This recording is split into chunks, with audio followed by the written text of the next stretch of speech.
Hey everybody, welcome to tonight's pour. Tonight's pour is going to be a Hot Wheels themed one. Hopefully it'll go better than the one I did last night that had the old camera mess up, so I won't even have a video to show you. It's not like I can say cut and go back and start over. No, I didn't realize it until I finished filming or finished the painting, and then I hit stop and my phone app was just closed off because my iPhone storage filled up and it just stopped recording. But the one I'm going to do tonight, I found this car. Actually, I found it last weekend. There's one at my local kind of flea market. I think it's called Trader Bob's. And so I go in there and they got about 5, 6, 7 booths that sell Hot Wheels. One of the booths in there has a case that has loose Hot Wheels in it. And so he always has some interesting ones in there. So I found this one. Let's see if I can get this. So it's just kind of a neat looking, and it's called Slicked Back. It's probably because of the thin back into that thing. And as you can see, it's kind of a grayish and has some yellowish goldish flames on the side. You know I love flames on the car. So I saw this one and I just had to get it. I knew it would look pretty good. So I was trying to figure out, okay, do I do a gray background and do just some flames out the back of it? And I've kind of done that. I don't want to say to death, but I've done a lot of those. As I have one right here, and I think I have one right there. And so I've done, that's just a couple of them that I have. I have some more around.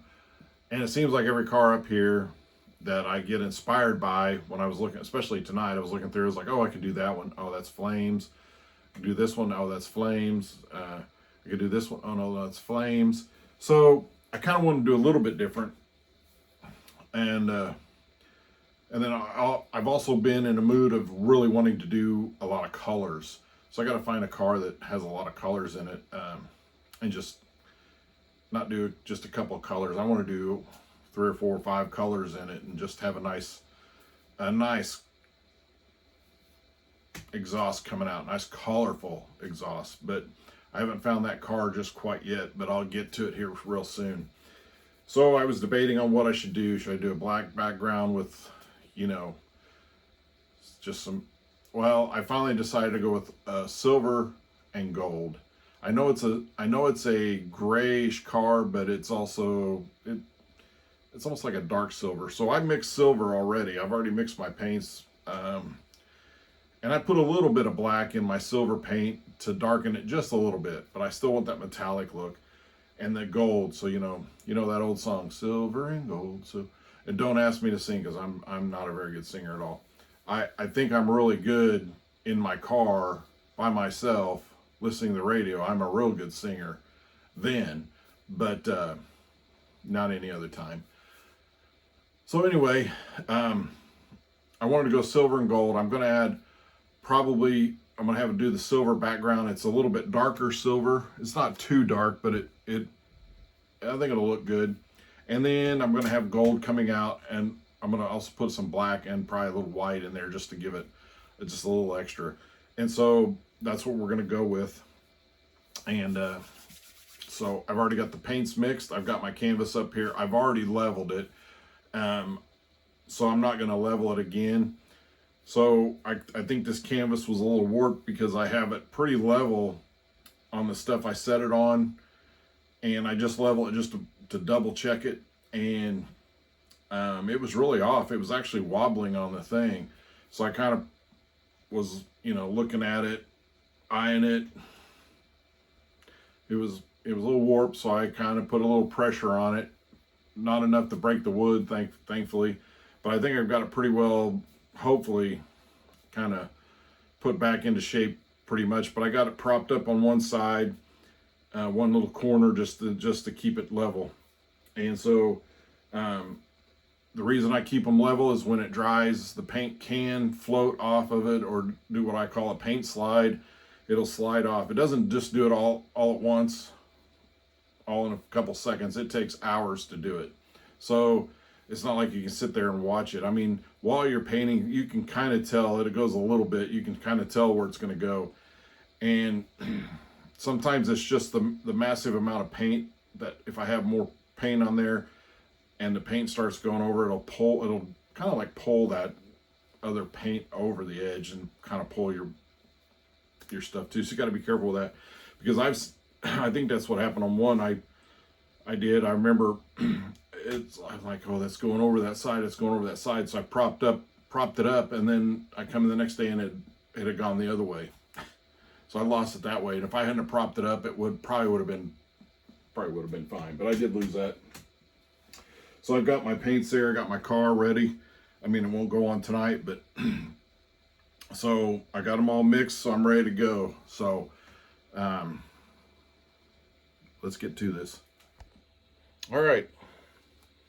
I just did an adjustment on the camera is all.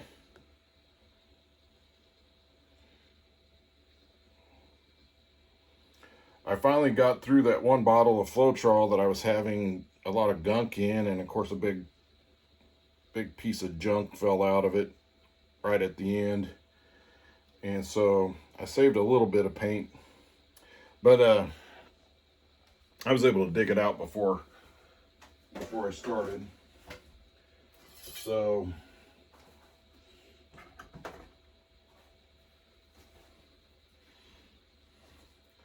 but yeah, last night I started to do a Pokemon Pikachu one. I was going to do black. It was actually on 12 by 12. I was going to do black with yellow and a little bit of white to do the lightning. And it was a major flop. I haven't flopped that bad in a while. And so I just painted over it with I didn't want to take the time to try to scrape it off and redo the whole thing. So I just mixed some paints up and actually decided to do a ring pour, and it's not going to be for like adding anything to it. At least I don't think so right now, but I did. And then at the last second I decided to do the cloud effect, the cloud pour effect as well, with the satin enamels and the Liquitex pouring medium in it. And I was filming it, and it was a good tutorial, I thought. I love the ring pour and the way it comes out. I was doing really well, I thought, with it. And I go to stop, and boy, it's just, the app's not even on the phone anymore. It's just my locks or my wallpaper, my screen with my, so that was frustrating.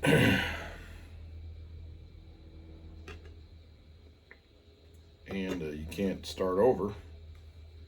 The pour is already done.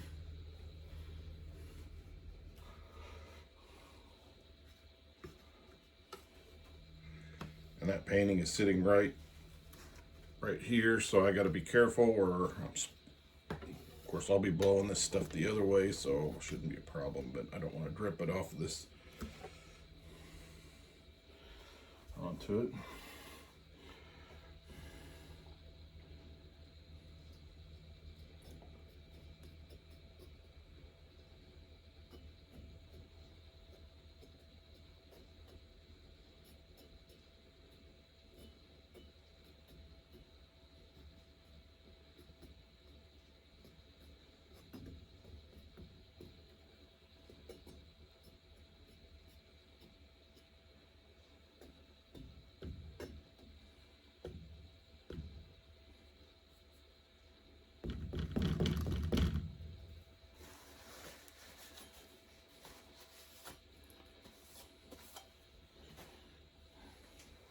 And as before, I kind of move that stuff around. It gives it a little, you can see it once it dries, especially this on silver and gold, you can really see it. And it's just subtle. It's subtle, and I'm having trouble tonight, I tell you. So,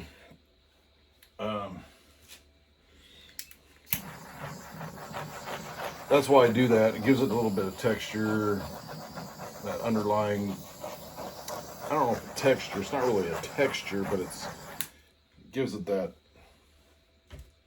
I don't know what it is. But you can see all that, so it gives it a little bit extra.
I'm almost tempted not to do anything with that. That kind of looks pretty cool there. But you know me, I gotta mess with it.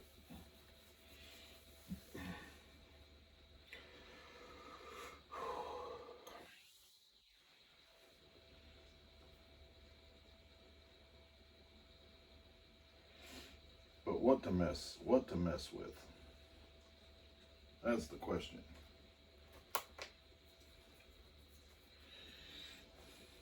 I mean, I like this here.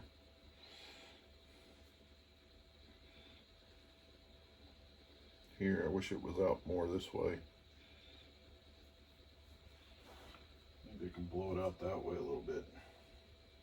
I was going to add some black on that side, but let's see if I can blow it out some.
Because I'll probably set the car like right there.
So I'm really liking this, I like to call it lacing of this black in here. It almost looks marbly.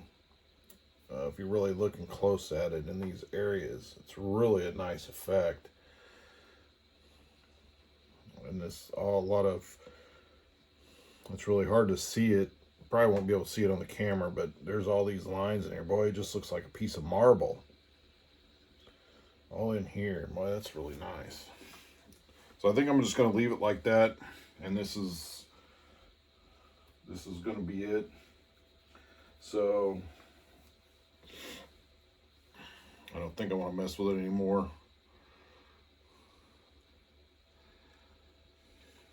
So we'll wait for this one to dry. Hopefully we won't lose a lot off this way. I think it's pretty level. I'm going to try to get this paint off the edge, bottom edge, so it won't pull, hopefully it won't pull it anymore. And so we'll let this one dry and we'll get that car on it. We'll have a killer piece. All right, this bad boy is dried. I've got the back taped. This is a 10 by 20 canvas. So I go to Art Resin Calculator and look it up. You can put in your canvas size. It'll tell you how many ounces of resin to use. It says 7 ounces of resin. So I've measured 7 ounces of resin. That's total. So you have a 3.5 of the epoxy and 3.5 the hardener. And you mix it for about 3 minutes. Now, like I said before, I've used these cups that have the measurements on the side, so it's easy to measure out your resin. Resin is an expensive product, so the Art Resin Calculator is a valuable tool to use because it gives you plenty of resin to work with on a canvas, and you won't be wasting it like I kind of was. I would mix too much, and the worst is almost mixing too little. Then you don't have enough. Then you have to mix it, and you have to mix it, and you only have so much time to work with this resin, so you would have to do it quickly and stir for 3 minutes. So then you're losing time that you should be smoothing it out and getting rid of your air bubbles. Now, when I would do extra resin, before I found this valuable tool, or resource, I guess you could say, I would try to grab a painting real quick and throw it on that, which meant I didn't tape the back of them because I was trying to get it done before, the resin starts setting in enough that it won't be workable. And so then I would have the dried droplets on the back of those. And I've got one painting that I did hanging on my wall. To me, it doesn't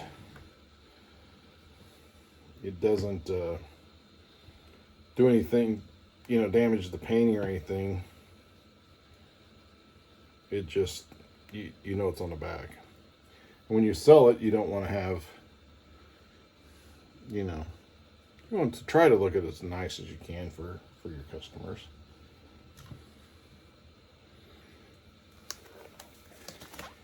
So the Art Resin Calculator is a valuable resource to use. I've done enough of this size so I know the ounces for this size, so I don't have to look it up every time. But when I do a bigger canvas, I always look it up because I want to have enough resin. So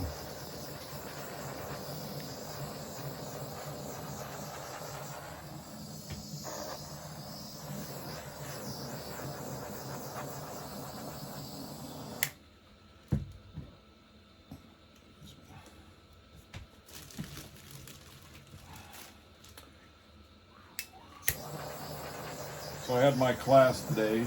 I taught my first paint pouring class. I've been hired to do. I did a birthday party where I taught some little, I think they were 10-year-olds, about 10 or 12 10-year-olds. So I was hired to do that, and they had a lot of fun. So I guess I've taught before, but this was more of a, and the other time was for a girls' community club that they bring people in to teach them stuff. And a lady had been in my booth and took my card, and she contacted me later and asked me to do it, and I ended up doing that for them. But there was like 25 of those girls, and they aged 10 to 17. And so I have taught some classes, I guess you could say, per se, but they were younger. And the class I taught this afternoon was for adults.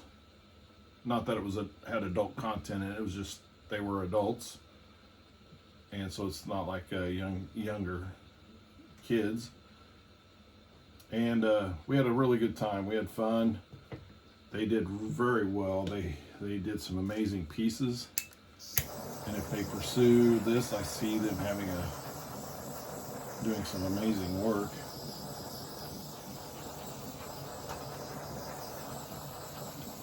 So it was a lot of fun, and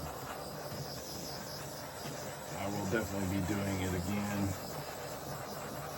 And the ladies that own the shop that basically recruited me to do a paint class for them, because they have other people teaching other mediums. Like one I know they do is watercolors and stuff like that, so they have different medium that other people teach in there. And so they told me afterwards that it was like one of the funnest ones they've had,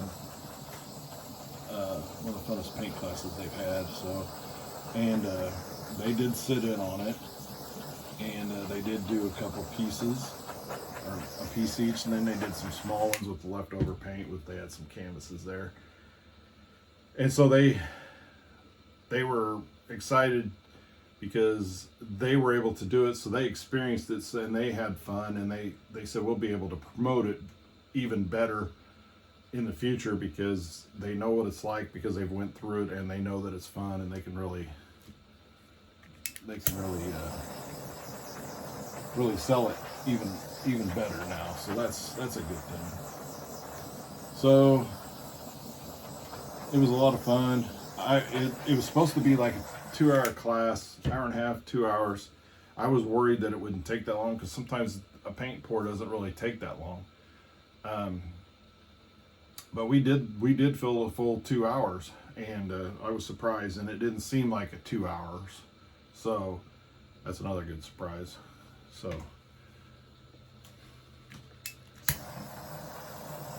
but it was fun. So if you do live in the central Indiana area,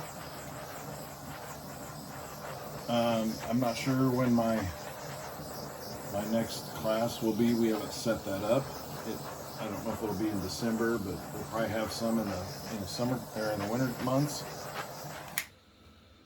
But if you would go to my Facebook page, Holiday Paintings, which has 2 L's in holiday, like that page, I will post it there when I'm having my classes. And then if you're in the central Indiana area and you want to take the class, you can catch that there, and all the details would be on there. So here we have the car, and so I'm going to put it right there, right at the tip of that. There you go. So there you have it. Another beautiful piece. I know the car is a little darker than the silver. I did add some black to the silver when I was mixing it. It darkened it up a little bit, and then I did use black in here, but this is kind of a gray, more of a gray car than a silver car, but I still like the silver and the gold, and just that little bit of black really kicks it off. And the flames on the side are kind of goldish, but they're maybe I don't know, they're not really orange, but they're kind of a light yellowish orange. I don't know. So I think it matches pretty well. It goes good with this car. I love the shape of this car, the design of this car. And so I think this is another great piece. So if you like this video, hit the like button. Please subscribe to my channel and leave a comment, and I'll try to respond back if I can. And just leave me any feedback that you'd like. And again, thanks for watching.